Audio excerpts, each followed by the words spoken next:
Hello students, welcome to another class of physics. In this class we discuss the process of radioactivity and how a radioactive process takes place in different nuclei. Okay, so before starting radioactivity, first we have to know what is radioactivity.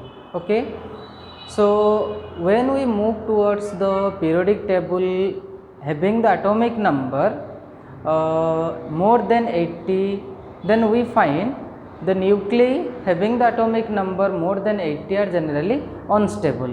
Okay, and the instability of that nucleus is due to the presence of large number of protons inside the nucleus. Okay, and because of large number of protons inside the nucleus, there is always a large repulsive force exists in between the protons. Okay, and because of large repulsive force, the nuclei becomes unstable. Okay, and we already discussed from the binding energy per nucleon discussion, that is the atomic number more than the atomic mass number more than 180, generally the nuclei are heavy nuclei and they can possess the process of nuclear fission. Okay, so in this class we discuss the radioactivity. So generally when we observe a stable or when we observe a heavy nuclei, what we find, a heavy nuclei continuously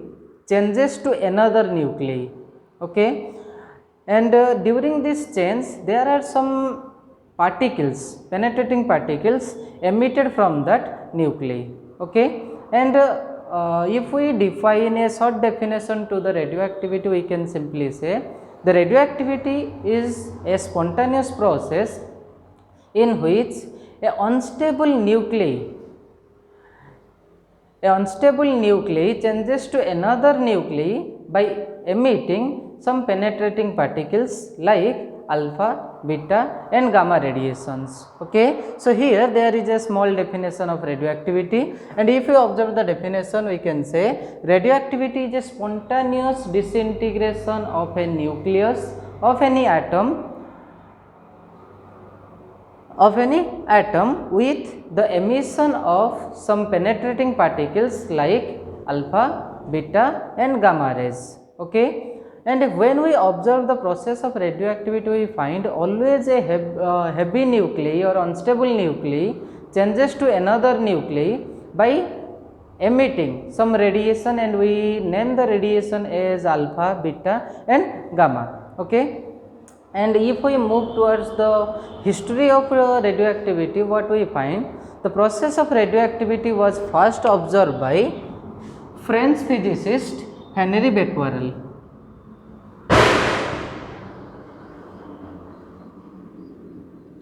So the process of radioactivity was first observed by Henri Becquerel in 1896. Okay, and Becquerel find in some heavy nuclei like uranium, that is U92-238, a uranium nucleus continuously changes to another nucleus like thorium, then palladium, like there is a series of transition because of some emission of some penetrating particles like alpha, beta and gamma. Okay, so first we can say the process of radioactivity was observed by French physicist Henri Becquerel, and it was first seen in 1896 in uranium nucleus. Okay, but later, some days later, another two scientists, that means we can say husband and wife, that is Pierre Curie and Marie Curie. Okay,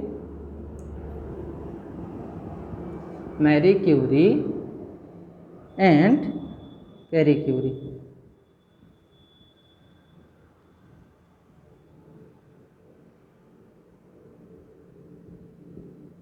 Okay, so that will be later two husband and wife Marie Curie and Pierre Curie give more idea about the process of radioactivity, and Marie Curie and Pierre Curie found in two different nuclei, and the nuclei are thorium and polonium. Okay, so we can say thorium and polonium.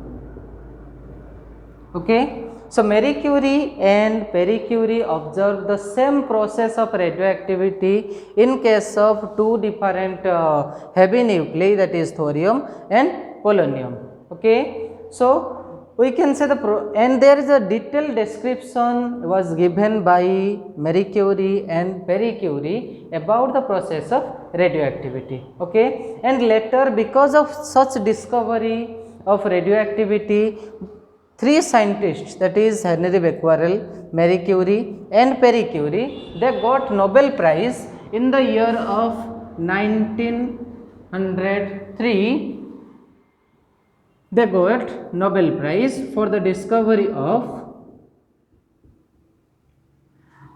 the process of radioactivity. Okay, so we can say the radioactivity is a spontaneous process of emission of some penetrating particles like alpha, beta and gamma. Okay, and it was first discovered in 1896 by French physicist Henry Becquerel, and later husband and wife Marie Curie and Pierre Curie observed in two different nuclei like thorium and polonium. Okay, and for this discovery of radioactivity, or the for such process of radioactivity, Henry Becquerel, Marie Curie and Pierre Curie got their Nobel Prize in 1903.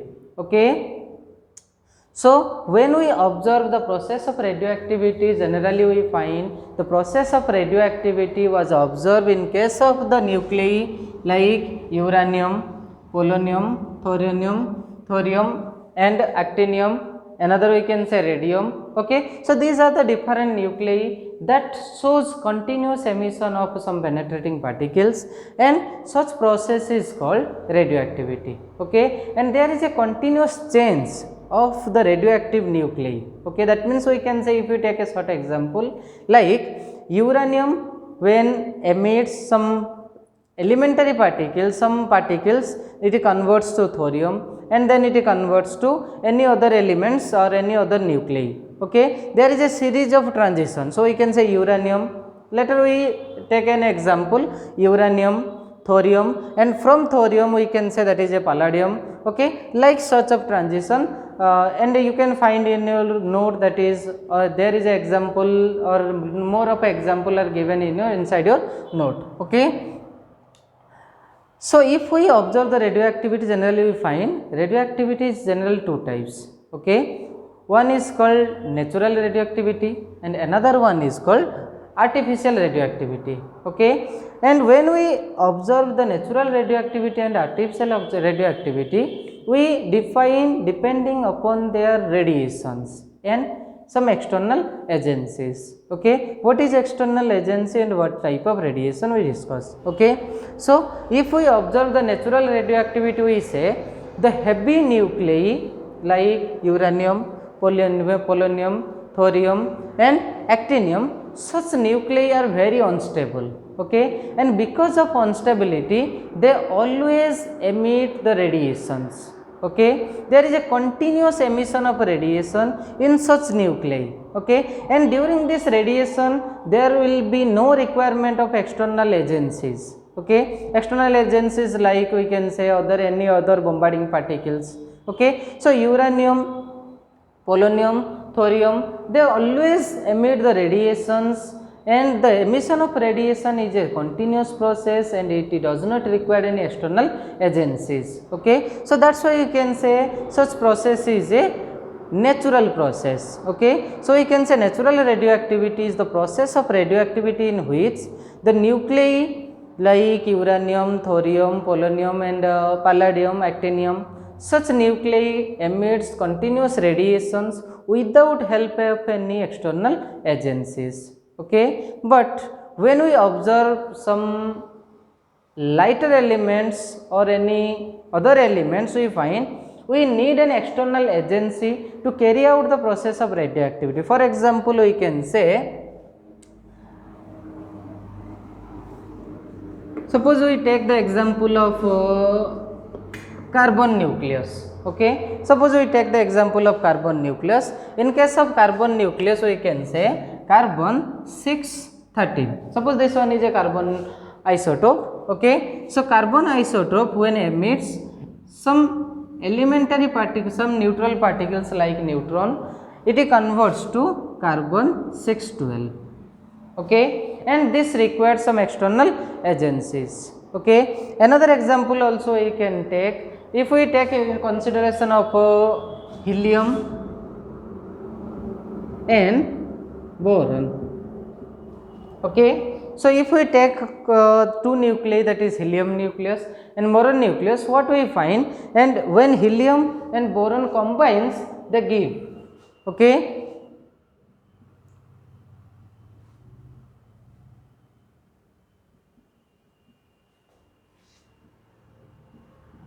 such type of radioactive reactions. Okay, so artificial radioactivity, we can say artificial radioactivity is a process of radioactivity which requires some external agencies to carry out its reaction process. Okay, so generally the artificial radioactivity is observed in case of helium, boron, aluminum, like some there are other examples takes place in case of artificial radioactivity. Okay, and if we observe the process of radioactivity, there are two main things that to remember. One thing is the radioactivity cannot be controlled. What does it means? Cannot be controlled, it means we can say it does not depends upon some physical conditions like temperature, pressure and other quantities. Okay, again I repeat, the radioactivity is a continuous process. Okay, it does not affected by the physical conditions like temperature, pressure and external heat conditions. Okay, so that means we can say pressure, temperature, heat has no effect on the process of radioactivity. Okay, second thing we can say radioactivity also cannot be controlled by some chemical reactions. Okay, so radioactivity does not depends upon the physical condition and it does not depends upon the chemical reactions. Okay, the radioactivity always depends upon the bombarding particle. Okay, जेतबेले आम radioactivity को observe करूचे, radioactive कहा पर depend करछि the incident bombarding particle, जो particle ता ताकू कोन करूछि ना bombard करूछि, simply we can say a neutron. Okay, radioactivity may depends upon the neutron. It can happen when a neutron disintegrate or the neutron strikes a heavy nuclei like uranium. Okay, another thing we can say, what are the main cause? Okay, what are the main cause of radioactivity? First thing I have already told you, the main cause of radioactivity is instability of the heavy nuclei. Okay, so because of instability of a heavy nuclei, all the nuclei emits the radiations. Okay, because inside the nucleus, due to presence of large number of protons, always there is a large repulsive force. Okay, there is a large Coulomb repulsive force, and because of large Coulomb repulsive force, a nucleus becomes unstable. Okay, and the first cause we can say that is the instability of heavy nucleus, and the second cause we can say the atomic number when moves, when the atomic mass number moves greater than 180. Okay, when the atomic mass number moves greater than 180, the binding energy per nucleon decreases. Okay, and when the atomic number moves greater than 180, the binding energy per nucleons continuously decreases. And because of a decrease in binding energy per nucleons, the nucleus also have a less stability. Okay, and the stability of the nucleus decreases, and because of the less stability, they continuously emit the radiation. Okay, understand? There are two main causes. One is instability of heavy nuclei. Second thing, binding energy per nucleons continuously decreases as we move atomic mass number greater than 180. Okay, so these are the two main causes of radioactivity. Okay, and during the process of radioactivity we mainly observe the radiation like alpha, beta and gamma. Okay, so let us discuss what is the Becquerel theory of radiation, or what is the radiation or radioactive radiation. Okay, so the radiation effect was first given by Becquerel, and as per Becquerel we can say when a heavy nuclei emits spontaneous radiations, okay, we find the radiations that emit from the nuclei are mainly three types. Okay, one is alpha, another one is beta and another one is gamma. Okay, and in the process of Becquerel radiation or radioactive radiation, what we take, okay, inside a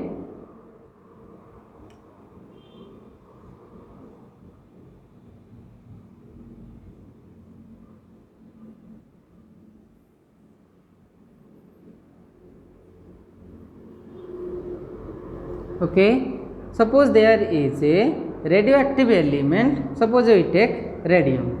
Okay, as we discussed in Rutherford's theory. Okay, from the radium there will be continuous emission of radiations. Okay, and because of that continuous radiation of emission we find there are three particles emitted from that radioactive source, and we name the three particles as per our observation. Okay, so what we get, we place one side by positive plate of electric field, there is a positive plate of electric field, and another side we place a negative plate of electric field. Okay, and when the radiations emitted from the radioactive source, what we find, some radiation deflected towards the positive plate and some radiations deflected towards the negative plate, and some radiations go straight. Okay, and from this observational theory we can find there are three different type of rays. Okay, some rays deflected towards the positive, some rays deflected towards the negative, and some rays moves undeflected. Okay, the rays which are deflected towards the positive plate indicates that they are generally negatively ray. Okay, negative rays, and that negative rays was named as beta ray. Okay, those negative rays or those rays which are deflected towards the positive plate of an electric field indicates that they are negatively in nature, and we name these rays as beta rays. Okay, second thing, some rays deflected towards the negative plate of the electric field, and they indicates that they are positively charged particles. As we know in the electrostatic, positive and negative attracts each other. Okay, so the negative plate attracts the positive charge particles, so we can say those rays deflected towards the negative plates, they are positively charged rays, and we name as alpha rays. Okay, and those rays which move undeflected, undeviated in the electric field, they are generally neutral. Okay, and that neutral rays are named as gamma rays. Okay, so what we find, from a radioactive source of radium we find there are three different radiations. Okay, and that radiation can be observed when we place an electric field in the path of the emitting radiations. Okay, some radiation deflected towards the positive plate indicating that they are negative in nature, and we name these rays as beta rays. Okay, some rays deflected towards the negative plate indicating that they are positively charged in nature, and we name these rays as alpha ray, and some rays move undeflected in the electric field. That means they are generally neutral, and we name the ray as gamma rays. Okay. So simply if we observe alpha, beta and gamma, what we find? Generally we know alpha are double ionized helium nucleus. Okay, alpha is double ionized helium nucleus and beta is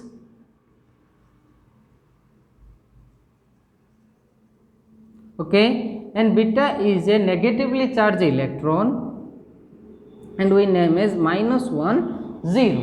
Okay, so this one is a beta particle and gamma is being neutral. Okay, and we say gamma is a electromagnetic wave. Okay, the radiation gamma is known as a electromagnetic wave. Okay, understand? So when we discuss the process of radioactivity, then we find there are mainly three different radiations emitted from a radioactive element. One is alpha, another one is beta and another one is gamma. Okay, alpha deflected towards the negative plate, beta deflected towards the positive plate and gamma move undeviated in the electric field. Okay, simply alpha is called double ionized helium nucleus He2O4 having the charge +2 and mass equal to 4 unit mass of proton. Okay, beta is a high speed moving electron and its can be represented as -1 E0. Okay, 0 means we can say it has no mass and the charge of beta particle is -1. Okay, so we can say that is a beta particle is a high speed electron. Beta particle is a high speed electron and gamma is a electromagnetic wave. Okay, so in next class we discuss about the various properties of alpha particle, beta particle and gamma particles. Okay, thank you.